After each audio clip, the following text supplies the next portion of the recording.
70,000 শিকল লাগানো হবে, প্রত্যেকটা আংটার ভিতরে 70,000 ফেরেশতা ধরবে। তারপরও জাহান্নাম সবার হাতের থেকে ছুটবে আর কিয়ামতের মাঠের দিকে দৌড়াইতে থাকবে আর হুঙ্কার দিতে থাকবে। জিবরিল আল্লাহর ডান পাশে থাকবে, দুজককে আসতে দেখা আর হুঙ্কার দিতে দেখা, সবার হাতের থেকে ছুটা যেতে দেখা জিবরিল চিৎকার দিবে আর জমিনে বসা পড়বে, রব্বি সাল্লিম সাল্লিম, রব আমাকে বাঁচা, আমাকে বাঁচা। ওই দিন শুধু একা আপনার নবী, তোমার নবী চিৎকার দিবে, উম্মতি উম্মতি। আল্লাহ বলে, বন্ধু আমি জানি কিয়ামতের দিন সবাই নাফসি নাফসি বলবে, আপনি শুধু উম্মতি উম্মতি বলে চিৎকার দিবেন। বিদায় আনা সাহিবি ইয়াউমিদ, আনা মালিক ইয়াউমিদ্দিন, আমি কিয়ামতের মালিক, আনতা সাহিবা ইয়াউমিদ্দিন, আপনি কিয়ামতের বাদশা।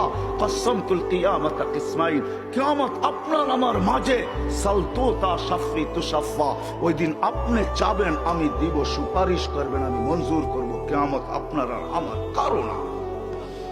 তারপরে বলছে লা ইউখজিকা ফি উম্মতি, আপনার উম্মতের ব্যাপারে আমি আপনাকে লজ্জিত করব না। ওয়ালা ইয়াসুউক, আপনার দিলে আমি ব্যথা দিব না। বন্ধু শুধু এইখানেই শেষ না, ও কুমিরার মানুষ কেমনে বুঝাবো। শুধু কিয়ামতের মাঠে আরো সে যায় আমাদেরকে চান নাই, যেদিন দুনিয়ার থেকে বিদায় নিতেছেন, বিদায় লগ্নে এখনই চলে যাবেন, মালাকুল মউত অপেক্ষায় দাঁড়ানো আছে। জিবরিল আলাইহিস সালাম আয়েশা খবর দিতেছে, আল্লাহ আপনার অপেক্ষায় আছে, আপনি মালাকুল মউতকে কেন হাত রাখতে দেন না? আল্লাহ আপনার অপেক্ষায় আছে। ইলা রফিকিল আলা, আপনি কি আল্লাহর কাছে যাবেন না? কিন্তু চোখে ছিল পানি। এমন না যে ফ্যামিলির জন্য, এমন না যে হাসানের জন্য, এমন না যে হুসাইনের জন্য, এমন না যে আলী আর ফাতেমার জন্য। 9 ফ্যামিলি ক্ষুধার্ত ছিল, নিজেও ক্ষুধার্ত অবস্থায় দুনিয়ার থেকে যাইতেছেন।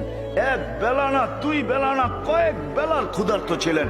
দুনিয়ার থেকে যখন চাইতেছেন, পরিবারগুলো এতটুকু ক্ষুধার্ত ছিল।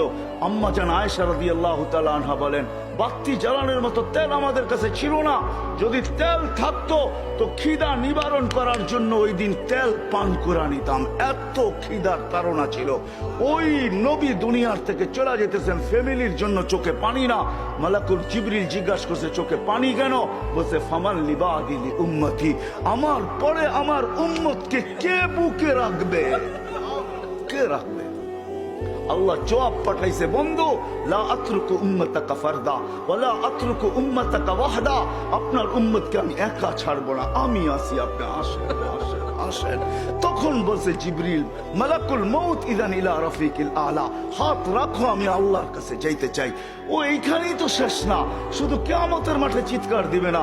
জানি না আপনাদের দিল আছে কি নাই, এটা আমার জানা নাই।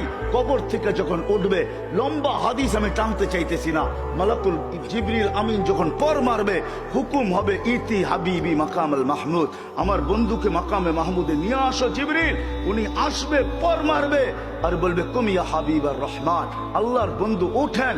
তখন আল্লাহর রসুল কবর থেকে উঠবে, ওয়া হুয়া ইয়াবকি ওয়া ইয়াকুল, কানতে কানতে উঠবেন আর বলতে বলতে উঠবেন। চোখে থাকবে কান্না, মুখে থাকবে চিৎকার, জিবরিল আইনা উম্মতি, আমার উম্মত কোথায় বল, আমাকে তো উঠাইতে আসছো, আমার উম্মত কোথায় বলো? আওয়াসালা শাফির জাহান্নাম, আমার উম্মত কি জাহান্নামের কিনারে চলে গেছে? জিবরিল আলাইহিস সালাম আশ্বস্ত করবে, বিইজ্জতিল্লাহি ওয়া জালালি, আল্লাহর ইজ্জত, আল্লাহর জালালের কসম, মা শাক্কাল আরদা আহাদুন ইল্লা আনতা, আপনি ব্যতীত